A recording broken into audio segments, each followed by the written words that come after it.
الحمد لله نحمده ونستعينه ونستغفره ونؤمن به ونتوكل عليه ونعوذ بالله من شرور انفسنا ومن سيئات اعمالنا من يهده الله فلا مضل له ومن يضلل فلا هادي له ونشهد ان لا اله الا الله وحده لا شريك له ونشهد ان سيدنا ومولانا محمدا عبده ورسوله اما بعد فاعوذ بالله من الشيطان الرجيم بسم الله الرحمن الرحيم لقد كان لكم في رسول الله اسوة حسنة ومن بالله صدق الله العظيم ان الله وملائكته يصلون على النبي يا ايها الذين امنوا صلوا عليه وسلموا تسليما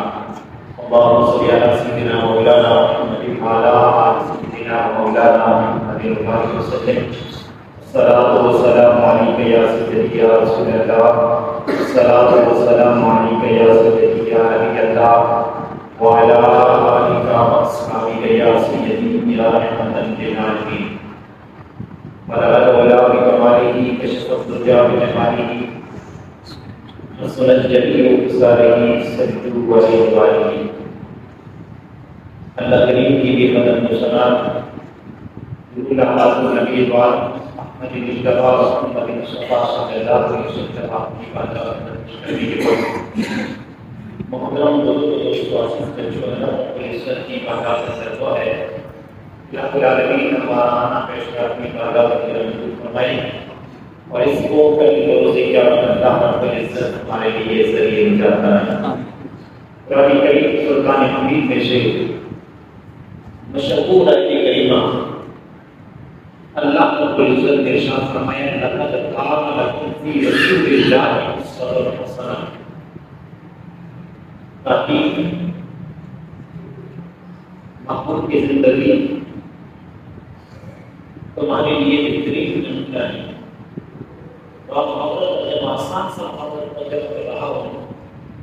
لقد کان لکم فی رسول اللہ اسوۃ حسنہ اللہ رب العزت فرماتا ہے کہ یہ محبوب کی زندگی ہے یہ جو اللہ رب العزت نے امام الانبیاء صلی اللہ علیہ وسلم ہمیں تمام نبیوں کے سردار رسول ہمیں نصیب فرمائے ان کی زندگی تمہارے لیے بہترین نمونہ ہے اگر تم نے زندگی گزارنی ہے تمہاری زندگی کا ایک سکیل جو ہے وہ امام الانبیاء صلی اللہ علیہ وسلم کی زندگی ہے محمود کائنات صلی اللہ علیہ وسلم نے پہلے پر اپنی امت کو دکھا دیا کہ میرے امتی تم نے اگر جوانی گزارنی ہے تو کس طریقے سے کے ساتھ گزارنی ہے تمہارا اگر بڑھاپا پہنچ گیا تم بڑھاپے میں کس طرح تم نے اپنی زندگی گزارنی ہے تم اگر بیٹے ہو تو کس طرح تم نے اپنا بیٹا بن کر اپنے والدین کے ساتھ سلوک کرنا ہے اگر کسی کے باپ ہو تو باپ کیسے بن کر اپنی اولاد کے سر پہ ہاتھ رکھے گا اگر تم ہمسائے ہو تو اپنے ہمسائے کے حقوق کے لیے کیسے کس طرح تم نے زندگی گزارنی ہے ان کے ساتھ نکل چلنا ہے گویا زندگی کا معیار زندگی کا گزارنا اس زندگی کو اس کے پل کو عبور کرنا یہ امام الانبیاء صلی اللہ علیہ وسلم ہمیں اپنی زندگی میں بتا دے کہ میرے امتی اگر تم نے چلنا ہے تو کس طریقے کے ساتھ چلنا ہے اگر تم نے گفتگو کرنی ہے تو کس انداز میں گفتگو کرنی ہے اور اگر تم نے کسی کے ساتھ سلوک کرنا ہے تو کس طرح کا سلوک کرنا ہے یہی امام الانبیاء کی زندگی اللہ رب العزت نے فرمایا کہ اے امت محمدیہ صلی اللہ علیہ وسلم یہ محبوب کی زندگی تمہارے لیے بہترین نمونہ ہے امام الانبیاء صلی اللہ علیہ وسلم کی زندگی کا ایک ایک پہلو جس کے بدل میں اللہ رب العزت کا کلام ہم کو ارشاد فرماتا ہے کیونکہ محبوب اگر مکہ میں چلتے ہیں تو مکہ کے گلیوں میں جب امام الانبیاء کی قدموں کی آہٹ جاتی ہے اللہ رب العزت مکہ میں قرآن نازل کر دیتا ہے، اگر محبوب ہجرت کر کے مدینہ میں جاتے ہیں تو پیارے نبی کریم علیہ السلام پر قرآن مدینہ میں نازل کر دیا جاتا ہے۔ کوئی مکی صورتیں ہو جاتی ہیں، کوئی مدنی صورتیں ہو جاتی ہیں۔ گویا اللہ رب العزت نے امام الانبیاء کی زندگی ہمارے لیے بہترین نمونہ بنائی ہے، اور نبی کریم علیہ السلام کی زندگی یہ پورا قرآن کریم ہے۔ امام الانبیاء صلی اللہ علیہ وسلم نے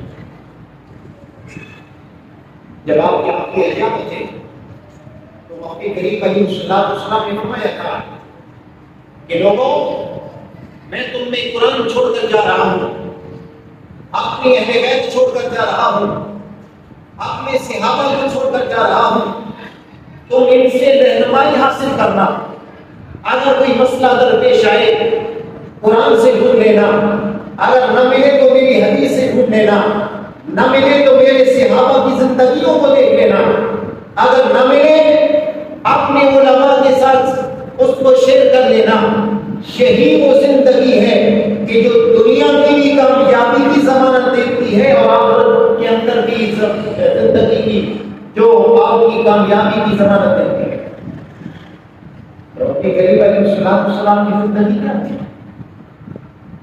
سادہ زندگی تھی۔ آج ہمارے ہزاروں کے بستر آتے ہیں جن کے اوپر ہم سوتے ہیں، ہزاروں کی قرینیں آتی ہیں لاکھوں کی کہ جن پر ہم بیٹھتے ہیں، لیکن امام الانبیاء صلی اللہ علیہ وسلم کی زندگی کو دیکھیے۔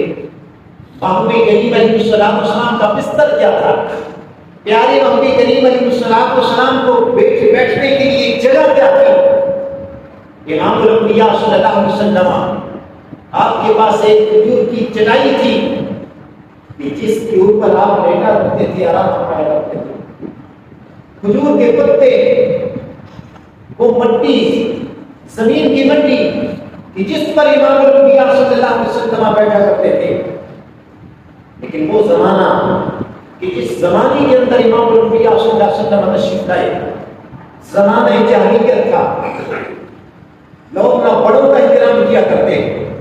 نہ چھوٹوں کا کوئی شفقت کیا کرتے تھے،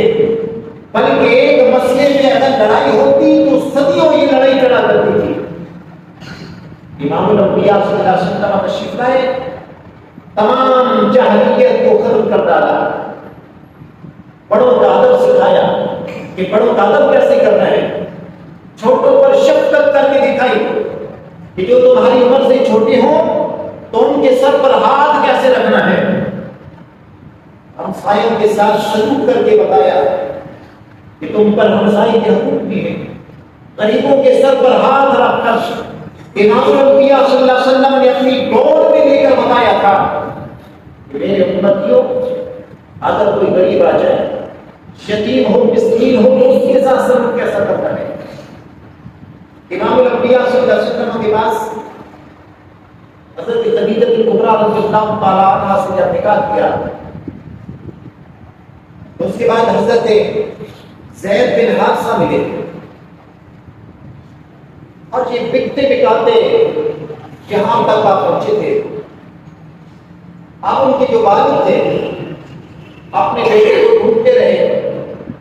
لیکن ان کو نہ ملے۔ ایک وفد ان کے شہر سے حج کے لیے آیا تھا تو کسی نے آ کر بتایا کہ حارث، تیرا بیٹا زید کو ہم نے امام الانبیاء صلی اللہ علیہ وسلم کے پاس دیکھا ہے۔ حضرت زید کے والد اور چچا امام الانبیاء صلی اللہ علیہ وسلم کے پاس تشریف لائے۔ امام الانبیاء صلی اللہ علیہ وسلم نے مہمان نوازی کی، فرمایا بتاؤ کہاں سے آئے ہو، کیوں آئے ہو؟ تو کہنے لگے حضور، میرا بیٹا ہے، آپ کے پاس موجود ہے، میں اپنے بیٹے کو لینے آیا ہوں، آپ کو یہ بیٹا عنایت فرما دیجیے۔ امام الانبیاء صلی اللہ علیہ وسلم نے بٹھا کر فرمایا، اے حارث، میں زید کو تمہارے پاس کرتا ہوں، اگر وہ اپنی مرضی سے آپ کے ساتھ جانا چاہے تو میں روکوں گا نہیں، بے شک آپ لے کر جا سکتے ہیں اپنے گھر میں، لیکن اگر وہ نہ جانا چاہے تو میں زبردستی نہیں کرتا. فرمان جب امام الانبیاء صلی اللہ علیہ وسلم آپ گھر میں گئے، حضرت زید بن حارثہ کو بلا کے لاتے ہیں اور امام الانبیاء صلی اللہ علیہ وسلم نے فرمایا زید ان کو پہچانتے ہو یہ کون ہے؟ عرض کرنے لگے حضور پہچانتا ہوں، یہ میرے باپ ہے.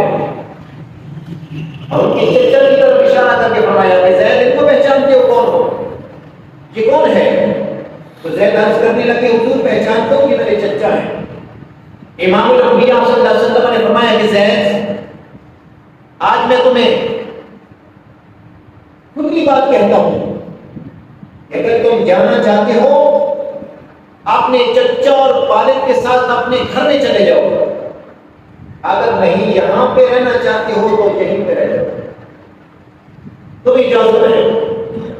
لیکن امام الانبیاء صلی اللہ علیہ وسلم کی بارگاہ میں ایک دفعہ جائے تو محبوب کریم علیہ السلام کی حسن سلوک سے اس طرح اپنے آپ میں سمجھ جاتا ہے کہ اگر 100 سالہ کافر بھی آتا ہے تو حسن سلوک کو دیکھ کر کلمہ پڑھے بغیر جاتا نہیں. یہ تو حارث سے کئی دنوں سے امام الانبیاء صلی اللہ علیہ وسلم کے پاس رہ رہے تھے. عرض کرنے لگے حضور واقعی یہ میرے والد ہیں، واقعی یہ میرے چچا ہیں، لیکن میں نے آپ سے پڑھ کر کوئی شفیق آدمی نہیں دیکھا ہے اتنی محبت کرنے والا، اتنا پیار کرنے والا کہ میں آپ کا در یہاں سے چھوڑ کر نہیں جا سکتا. امام الانبیاء صلی اللہ علیہ وسلم نے اس وقت زید بن حارث کے ہاتھ کو پکڑا تھا. فرمایا کہ لوگوں سن لو، زید میرا بیٹا ہے، زید میرا بیٹا ہے، زید میرا بیٹا ہے. لیکن امام الانبیاء صلی اللہ علیہ وسلم نے یہ اپنی امت کو درس دیا تھا کہ لوگوں اگر کوئی غلام بھی ہو تو اس کے ساتھ تم نے سلوک کیسا کرنا ہے، اگر تمہارے پاس کوئی یتیم آ جائے تو اس کے ساتھ تم نے سلوک کیسا کرنا ہے، اگر کوئی غریب آ جائے تو اس کے ساتھ تم نے سلوک کیسا کرنا ہے.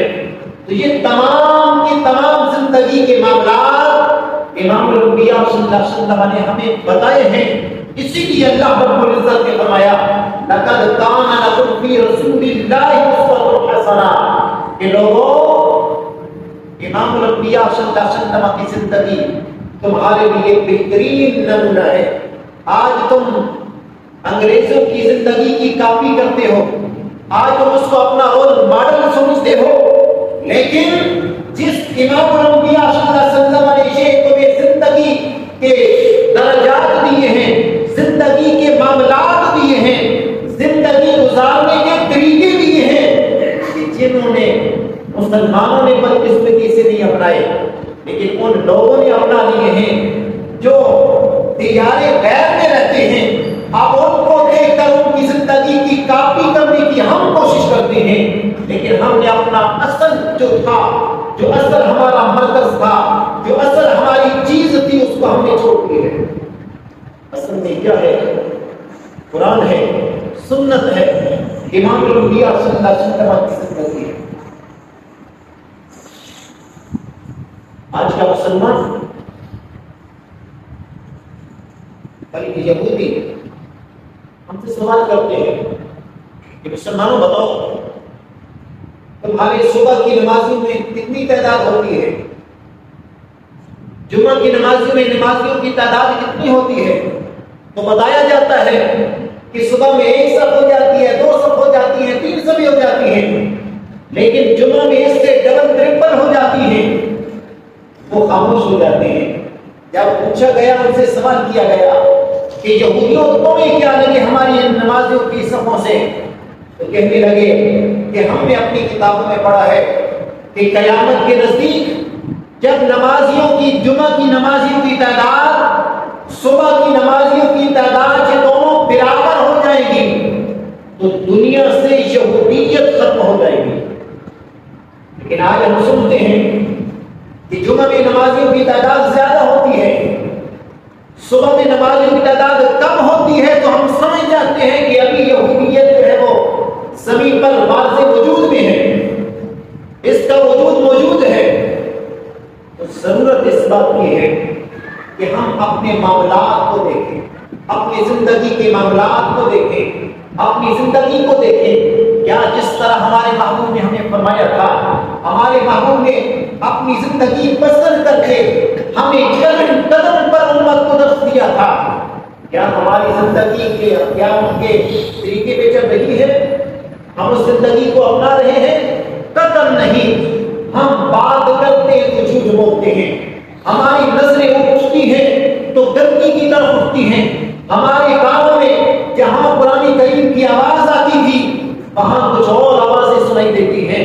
صبح سے لے کر شام تک ہم گناہوں میں غرق ہو جاتے ہیں، لیکن کبھی یہ بھی نہیں سوچا کہ یہ زندگی تو عارضی ہے. 5 سال کی زندگی ہوگی، 10 سال کی زندگی ہوگی، 50-60 سال کی زندگی کے بعد ہم نے ایک دن اس دنیا سے چلے جانا ہے. لیکن یہ ہم نے کبھی نہیں سوچا. کل ہی کا واقعہ ہے. سرگودا سے لوگ دوست 5 وہ لاہور میں جا رہے تھے، ایک ہی کار میں سفر بھی کر رہے تھے کہ ہمارے بھائیوں نے دیکھا ہوگا، اور وہاں پر شور و غل بھی کر رہے تھے، گانا بجانا بھی لگا رکھا تھا. لیکن ان کو نہیں پتا تھا کہ چند سیکنڈ کے بعد جس کار کے اندر ہم نے اے سی بھی لگا رکھا ہے، جس کار کے اندر ہم نے گانا بجانا بھی لگا رکھا ہے، اب چند سیکنڈ کے بعد اسی کار کے اندر ہم نے جل جانا ہے. شور و غل کر رہے تھے، گانے بجانے پہ ناچ رہے تھے، ادھر سفر بھی ہو رہا تھا. تھوڑی ہی دیر کے بعد ایک آگلی گاڑی سے ٹکر ہوئی اور وہ گاڑی سلپ ہو کر الٹ پلٹ کر ایک درخت سے جا لگی. وہاں اس گاڑی میں پیٹرول کی وجہ سے آگ لگ گئی اور انہیں زندہ بھی نہ بچ سکے، نکل بھی نہ سکے. چند سیکنڈ کے بعد ان کا جسم پولا ہو کر وہاں سے نکلا. یہ ہماری زندگی ہے. ہم جب زندگی میں ہوتے ہیں، جب ہمارے پاس کوئی چیز آ جاتی ہے، ہم اپنی کپڑوں سے باہر ہو جاتے ہیں. کسی کے پاس جائیداد آ گئی، کپڑوں سے باہر. کسی کے پاس پیسہ آ گیا، کپڑوں سے باہر. کسی کے پاس طاقت آ گئی، کپڑوں سے باہر. لیکن اگر پیسہ ہے، جائیداد ہے، تو دیکھنا حضرت عثمان غنی رضی اللہ تعالیٰ عنہ کو کہ مدینہ میں لے کر تحت سازی ہے، اونٹوں کی قطار آتی ہے بندہ لے کر. تمام مدینہ کے تاجر آتے ہیں، کہتے ہیں کہ عثمان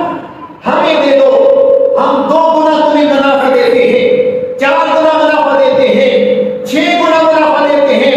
آپ فرماتے ہیں نہیں، اس سے مجھے زیادہ ملتا ہے. تو وہ تاجر کہتے ہیں اے عثمان، مدینہ میں سب سے بڑے تاجر ہم ہیں، ہم سے بڑا کون دے گا؟ فرمایا مجھے 11 گنا ملتا ہے. آپ نہیں دے سکتے، 6 گنا دے سکتے ہیں، لیکن وہ اللہ ہے جو مجھے 10 گنا جو ہے زیادہ منافع دیتا ہے. تو تمام کے تمام وہ غلہ، تمام وہ غلے سے بھرے ہوئے حضرت عثمان غنی رضی اللہ تعالیٰ عنہ نے غرباء میں تقسیم کر دی. یہ وہ لوگ تھے کہ جن کے پاس جائیداد بھی موجود تھی، جن کے پاس پیسہ بھی موجود تھا، کپڑوں سے باہر نہ ہوئے، بلکہ اللہ رب العزت کے سامنے سروں کو جھکا دیا. حضرت عمر بن خطاب رضی اللہ تعالیٰ عنہ کو دیکھو، طاقت تھی، لیکن طاقت کے بل بوتے پر کسی جانور کو بھی ایذا اور تکلیف نہیں پہنچائی. بلکہ آپ فرمایا کرتے تھے کہ اگر دنیا میں کوئی چوپایا 22,000 مربع میل کا صرف اکیلا بادشاہ حضرت عمر فاروق رضی اللہ تعالیٰ عنہ تھے. اتنی طاقت تھی، اگر چاہتے طاقت ہونے کے باوجود لوگوں کو گھروں سے نکال بھی سکتے تھے، روک بھی تھا، دبدبا بھی تھا. لیکن آئز اتنی تھی کہ راتوں کو بیس بدل کر لوگوں کی تماداری کیا کرتے تھے، لوگوں کی مدد کیا کرتے تھے، اور کہتے الہ العالمین اگر اس ملک کے اندر، اس سرزمین کے اندر ایک چوپایا جانور اگر بھوک سے مر گیا تو کل عمر اللہ رب العزت کی بارگاہ میں کیا جواب دے گا؟ یہ وہ لوگ تھے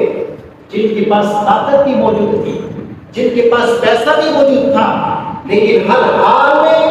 اللہ رب العزت کی بارگاہ میں اپنے سر کو جھکائے رہے۔ اللہ رب العزت آزماتا ہے، کسی کو پیسہ دے کر آزماتا ہے، کسی کو طاقت دے کر آزماتا ہے، اور کسی سے پیسہ لے کر آزماتا ہے، اور جو صبر کرتے ہیں تو فرمایا ان اللہ مع الصابرین، بے شک اللہ صبر کرنے والوں کے ساتھ ہے۔ ضرورت اس بات کی ہے کہ جس طرح امام الانبیاء صلی اللہ علیہ وسلم کی زندگی امام الانبیاء نے گزاری ہے،